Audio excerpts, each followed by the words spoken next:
The year is 1856. In the darkness before dawn, a young woman named Sarah stands at the edge of a cotton field in northern Mississippi, her heart pounding so hard she's certain it will wake the entire plantation. In her hand, she clutches a small bundle containing everything she owns in this world: a change of clothes, a piece of cornbread, and a worn piece of paper with a single word written on it: North. Tonight, Sarah will make a choice that will either lead her to freedom or to her death. This is her story, and the story of thousands like her who risked everything for the chance to live as free human beings.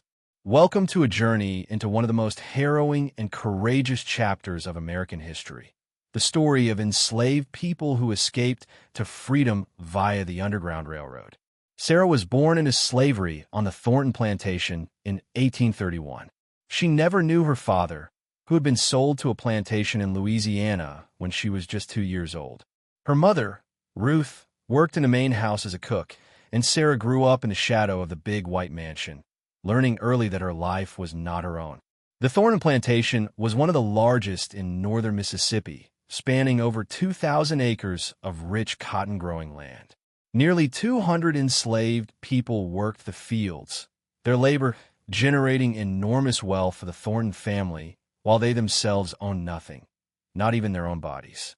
The plantation operated like a small town, with its own blacksmith shop, carpentry shed, and even a crude infirmary where the enslaved were taken when they became too sick to work. By the age of 10, Sarah was working in the fields from sunup to sundown, picking cotton under the brutal Mississippi sun. The work was backbreaking and endless. During harvest season, each picker was expected to gather at least 100 pounds of cotton per day, their fingers becoming raw and bleeding from the sharp cotton bolls. The overseer, a cruel man named Jenkins, carried a whip he wasn't afraid to use. Sarah had felt that whip across her back more than once, the scars a permanent reminder of her status as property. The enslaved community on the Thornton plantation lived in a collection of rough wooden cabins behind the main house. These structures were barely more than shacks, with dirt floors, no windows, and gaps in the walls that let in the winter cold and summer heat. Families were crammed together, sometimes 8 or 10 people sharing a single room. Privacy was an unknown luxury, and comfort was a distant dream. But Sarah had something that couldn't be taken from her: her mind. Her mother had secretly taught her to read, a dangerous and illegal act that could result in severe punishment for both of them. Late at night, by the light of a single candle stub, Sarah would practice her letters in the dirt floor of their cabin, erasing the evidence before sunrise. Ruth had learned to read from the previous generation of the Thornton family, when the old master's wife had briefly and illegally taught some of the house servants before her husband found out and forbade it. It was through reading that Sarah learned about the world beyond the plantation. She discovered that there were places in the North where slavery was illegal, where black people could live as free citizens. She learned about abolitionists, both black and white, who were fighting to end slavery. And she learned about something whispered among the enslaved community: the Underground Railroad. The Underground Railroad wasn't actually a railroad at all, but a secret network of safe houses and routes that helped enslaved people escape to freedom.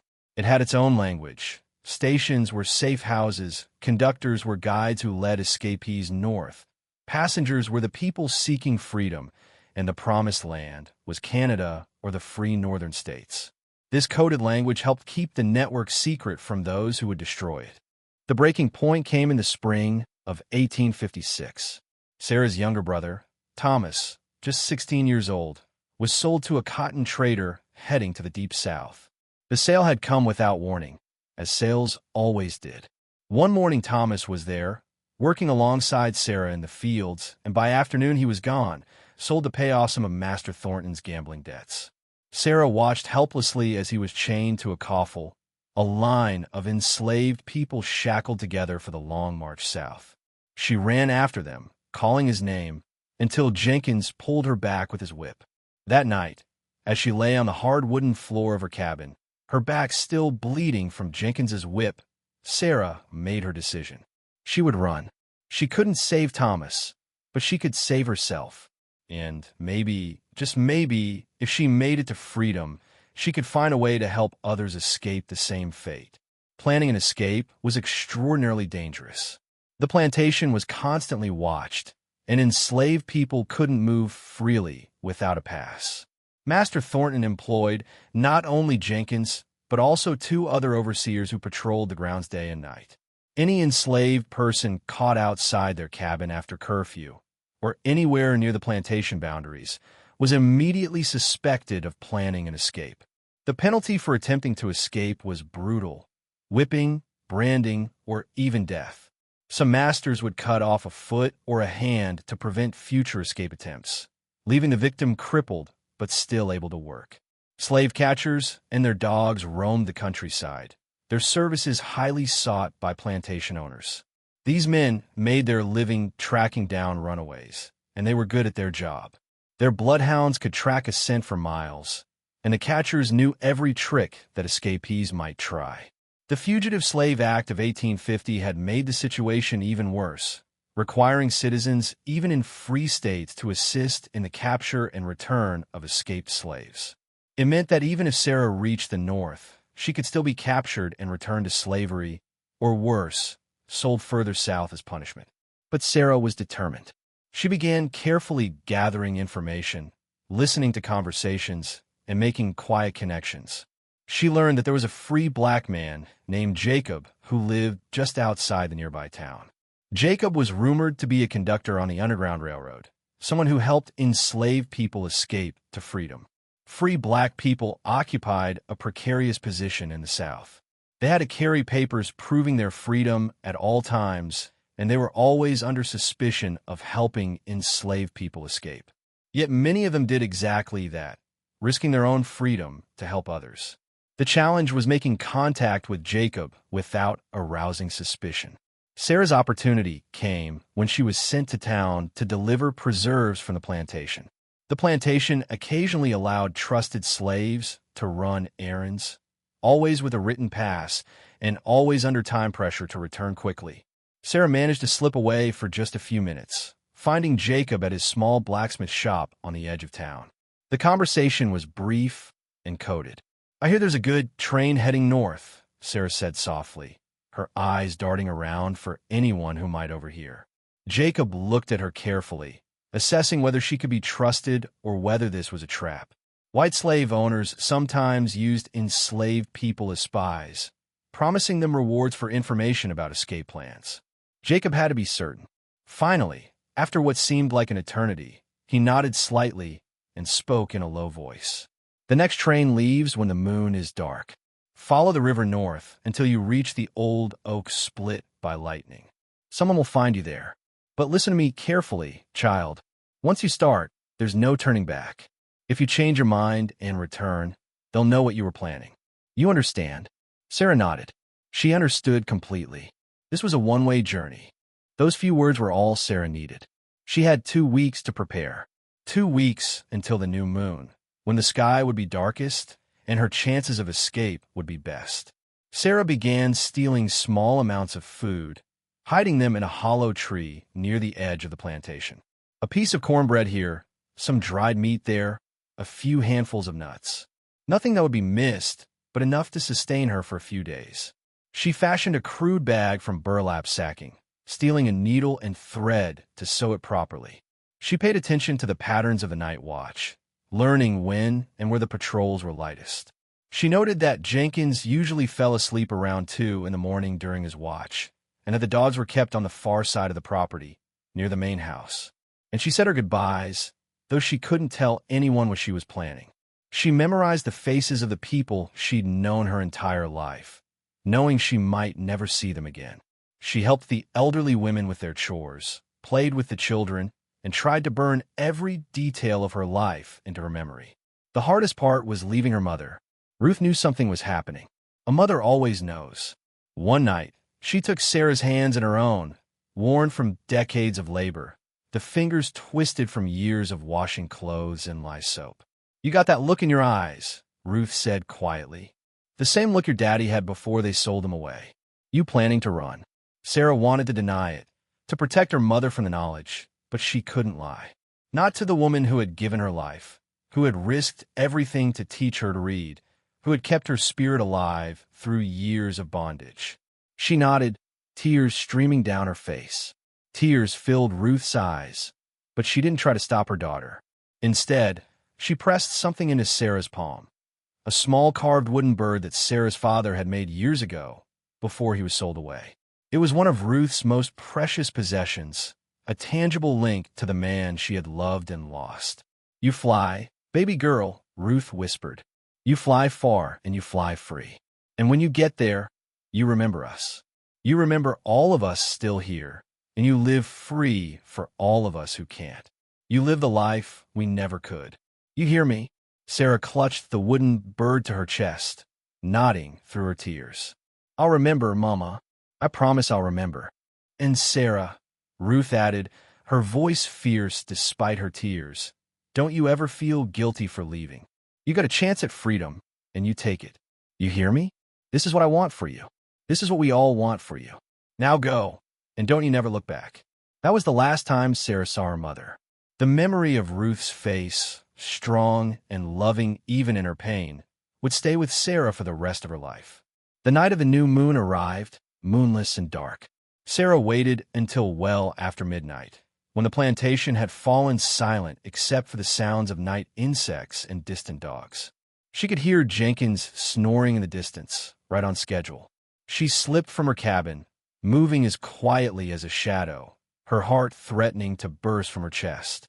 In her bag, she carried her meager supplies, the food she'd gathered, a change of clothes, the wooden bird from her mother, and a small knife she'd managed to steal from the plantation kitchen.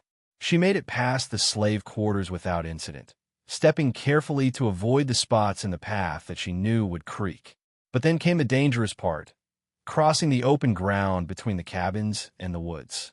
Here, there was nowhere to hide, and any sound might alert the night watch or wake the dogs. The ground was about 100 yards of bare earth, clearly visible even in the darkness to anyone who happened to look in that direction. Sarah dropped to her hands and knees and crawled, the damp grass soaking through her clothes. Every rustle of cloth seemed impossibly loud. Every breath sounded like thunder at her ears. She moved slowly, pausing frequently to listen for any sign that she'd been discovered. A light in the main house, the sound of footsteps, the baying of dogs, anything. It took nearly 20 minutes to cross those 100 yards, every second an eternity of terror. Finally, she reached the tree line and plunged into the darkness of the forest. Behind her, the plantation remained quiet. She had made it past the first obstacle, but she knew that this was just the beginning. The real test was yet to come. Following the river meant moving through difficult terrain, thick undergrowth, marshy ground, and countless obstacles that slowed her progress. Vines caught at her clothes and scratched her face. She waded through ankle-deep mud that sucked at her feet. Twice she stumbled and fell, once landing hard enough to knock the wind from her lungs. But the river was her guide, and she pushed forward through the night, driven by the desperate hope of freedom. By dawn, she had covered perhaps 8 miles, putting crucial distance between herself and the plantation. As the sun rose, Sarah knew she had to hide. Slave catchers would be alerted by now. Someone would have noticed her missing at the morning roll call, and Jenkins would be furious. He would blame himself for falling asleep on watch, and that fury would make him even more determined to catch her. They would come with dogs trained to track human scent, dogs that could follow a trail that was hours old. She waded deep into the river, hoping the water would mask her trail, then climbed out onto a fallen log and from there into the low branches of a willow tree overhanging the water.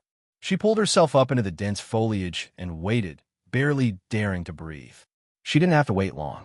By mid-morning, she heard them, men's voices, the baying of hounds, the crashing of underbrush.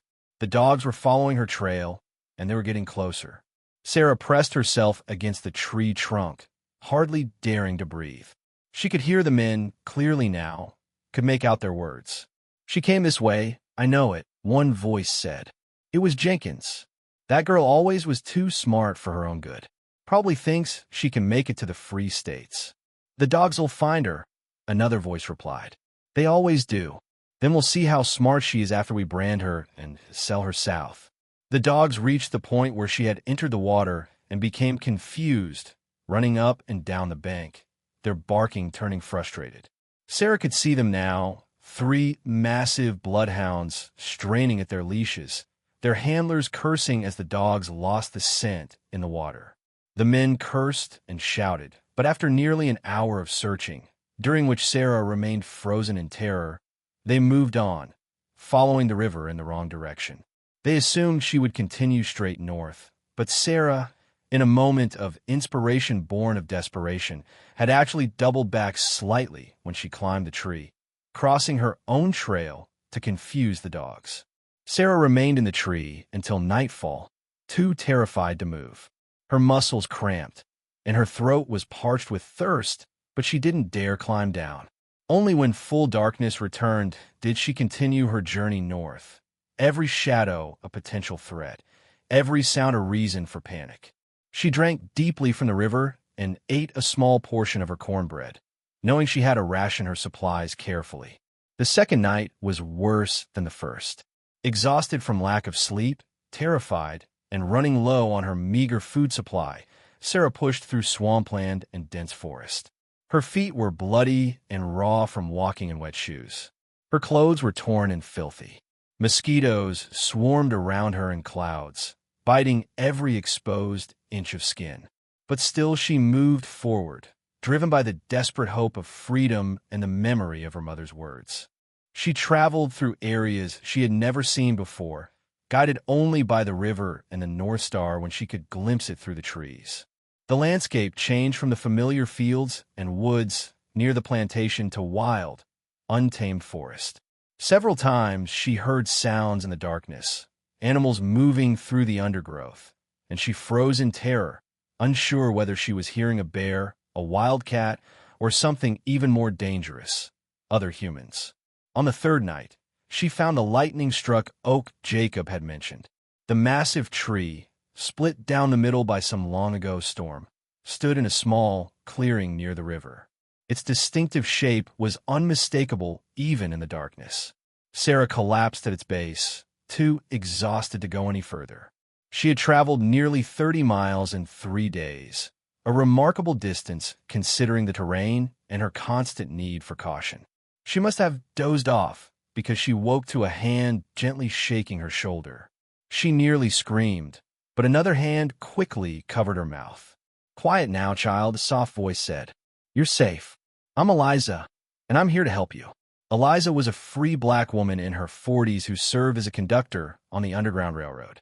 She lived in a small cabin a few miles away and had been helping enslaved people escape for nearly a decade.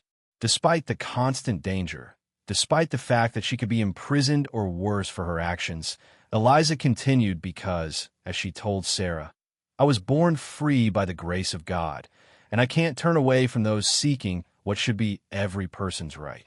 Eliza explained that she checked the lightning-struck oak every few nights during the new moon, looking for passengers who needed help. She had guided dozens to freedom over the years, and she knew every danger and every safe route through the area. Eliza took Sarah to her cabin, where Sarah was given her first real meal in days. Hot cornbread, beans, and even a piece of salt pork. It was a feast. More importantly, Eliza tended to Sarah's wounded feet, washing them carefully and wrapping them in clean cloth. She gave Sarah clean clothes, burned Sarah's old ones to eliminate any scent trail, and let her sleep in a real bed for the first time in her life. But they couldn't stay long. The next evening, Eliza explained the route north. Sarah would be passed from station to station along the Underground Railroad, each one bringing her closer to the free states. The network included abolitionists both black and white, Quakers who opposed slavery on religious grounds, and formerly enslaved people who had gained their freedom and now worked to help others. Each station keeper risked everything, knowing that if they were caught, they could face imprisonment, heavy fines, or violence from pro-slavery mobs. "The journey is dangerous," Eliza warned. "You'll travel by night and hide by day. You'll go days without food. You might have to hide in places you never imagined, places that would make your skin crawl. But if you're strong and you're careful, you can make it. Hundreds have traveled this same path before you, and most of them made it to freedom. Sarah's next stop was a white family's farm, where she spent 2 days hidden in a false bottom of their hay wagon. The farmer, a Quaker named Samuel, transported her to the next station, talking pleasantly to anyone they passed, while Sarah lay cramped and terrified beneath the hay, trying not to cough or move. The space was tiny, barely big enough for her to fit, and the hay above her was heavy and suffocating. She could hear every word of Samuel's conversations, including one terrifying moment when a local sheriff stopped him on the road and asked if he'd seen any runaways. "Can't say that I have," Samuel replied calmly, his voice giving no indication of the human cargo hidden beneath the hay. "But I'll certainly keep my eyes open." From there, she was passed to a freed slave named Moses, actually a woman named Harriet, though Sarah wouldn't learn her full name until later. Harriet was a legend among those seeking freedom, a woman who had escaped slavery herself and then returned to the South 19 times to lead others to freedom. She was fearless, brilliant, and utterly committed to the cause. She had a price on her head of $40,000, an enormous sum, but still she kept returning south to bring more people to freedom. "We got to move fast," Harriet told Sarah.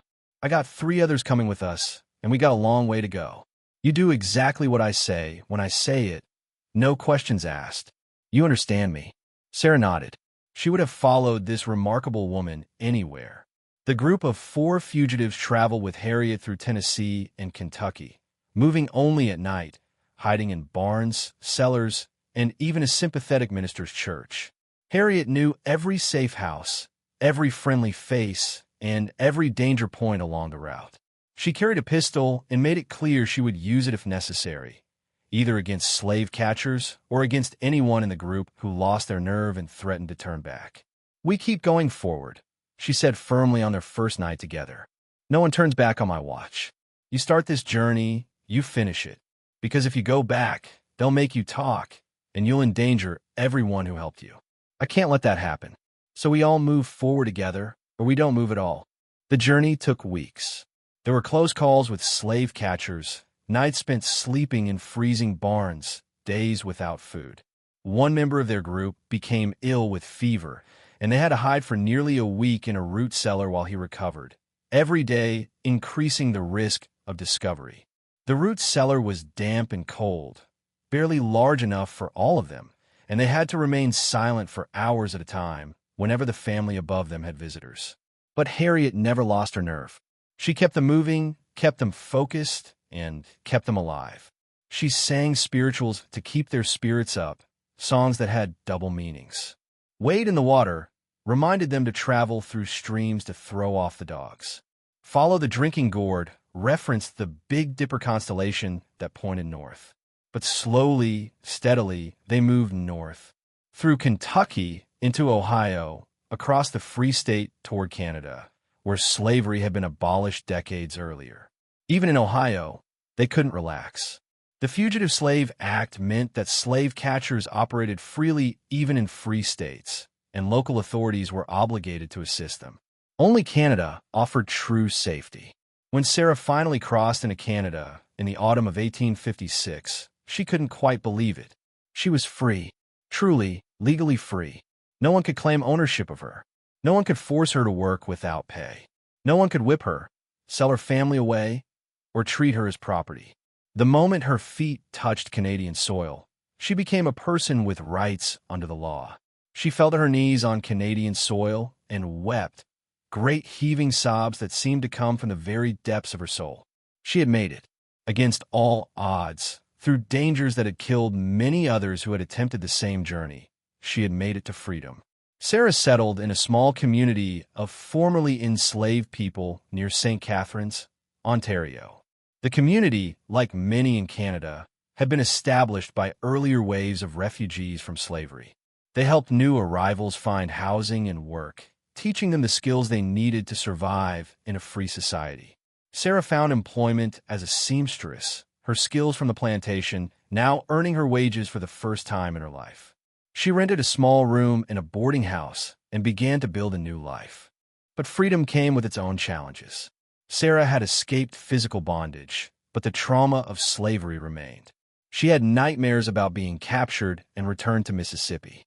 She would wake in a panic, certain she heard dogs baying in the distance or Jenkins's voice calling for her. It took months before she could sleep through the night without terror.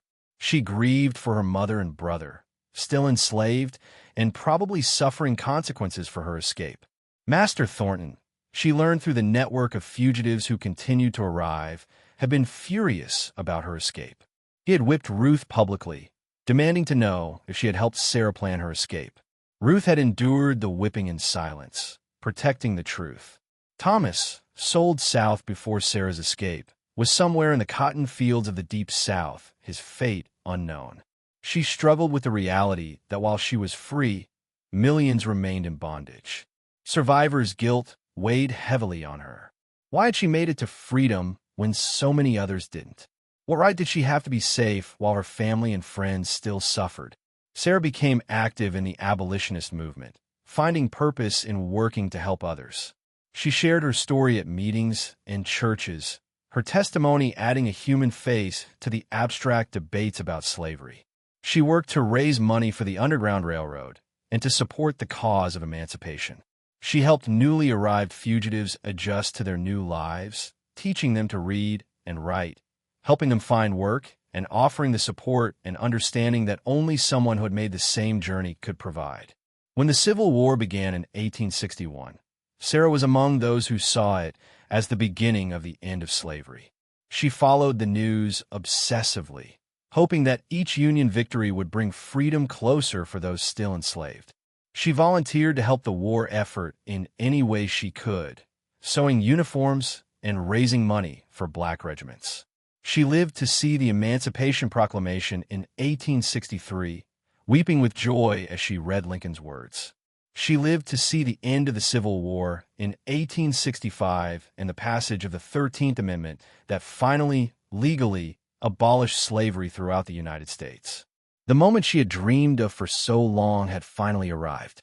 And though she never saw her mother again, Ruth having died during the war, Sarah eventually reconnected with her brother Thomas in the 1870s. He had survived slavery and the war, and their reunion in Canada was one of the great joys of Sarah's life.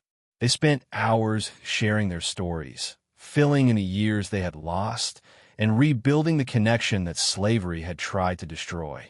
Sarah's story is just one among thousands.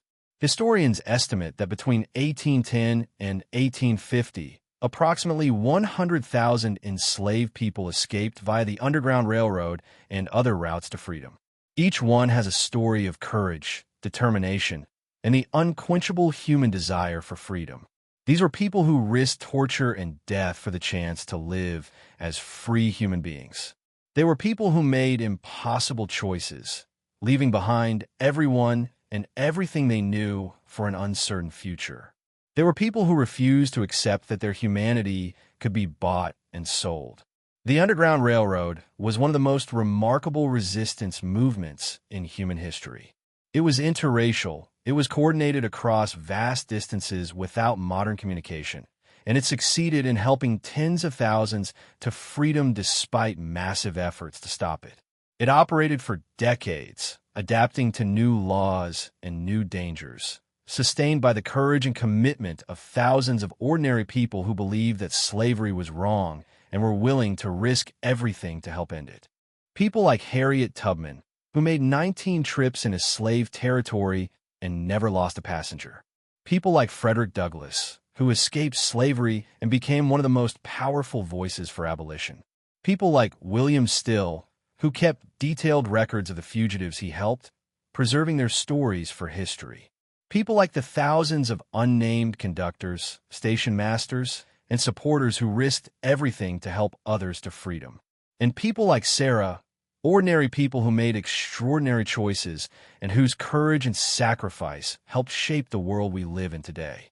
Their stories remind us that freedom is precious, that it's worth fighting for, and that ordinary people, when pushed to the extreme, are capable of extraordinary acts of courage. They remind us that even in the darkest times, hope survives. They remind us that the arc of history, though long, bends toward justice, but only because people like Sarah and Ruth and Harriet and countless others bend it with their own hands. This has been The Journey North, a story of freedom. Thank you for listening.